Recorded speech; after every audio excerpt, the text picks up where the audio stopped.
Hello, welcome to the update. I'm Susie Thompson. Authorities in far north Queensland hope to access the small community of Wudjul between Port Douglas and Cooktown later this morning. Several people were trapped on the roof of a local hospital yesterday but managed to get down once floodwaters had receded slightly.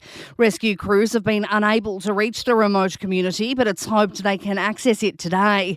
Cairns Mayor Terry James says river levels are easing, but there's a massive clean-up ahead. We feel for the people that have had their houses flooded. They're the next ones that we have to help. We're just asking them to hang in there. We'll go into recovery mode, and we've got a lot of support in town from the SES, the rural firefighters, to help clean out some of these homes.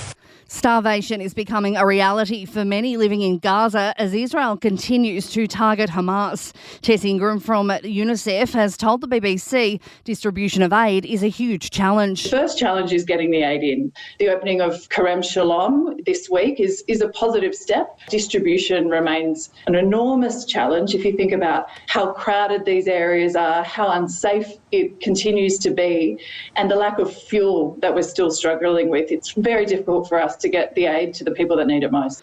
Detectives from the Major Collision Investigation Unit have spent much of the night in Melbourne's west, where a man's been found dead in the middle of the Western Freeway. The body was discovered at around 11:30 at Truganina. Victoria Police believe the driver was involved in a crash, then got out of his car and was struck by a vehicle that failed to stop. A Perth court has fined 2 companies and a supervisor a total of $1.5 million over the death of a worker at an underground mine in the WA goldfields.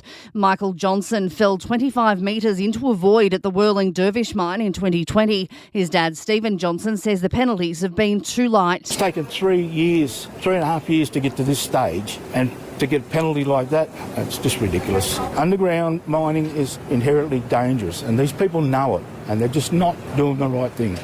Some New South Wales residents are being told it's too late to leave as an out-of-control bushfire is upgraded to emergency level in the state's northwest. The Duck Creek Pilliga fire southwest of Narrabri has already ripped through more than 84,000 hectares. Sport and entertainment are next.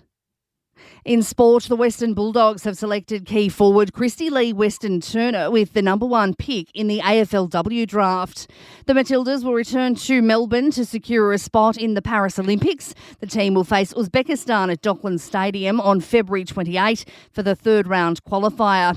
Matilda Lydia Williams says the support they've seen since the history-making Women's World Cup's been humbling. It's still kind of like a pinch me moment that we're able to sell out stadiums and be hot property.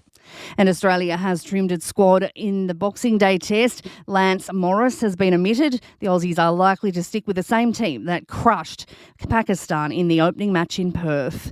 And in entertainment news, all eyes were on Sydney Sweeney as she walked the red carpet for the Australian premiere of her new movie, Anyone But You. The actress making a show-stopping appearance as she led the arrivals.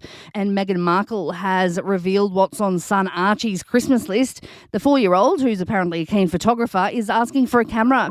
And that is the latest from the Nova podcast team. We'll see you later on for another update. I'm Susie Thompson.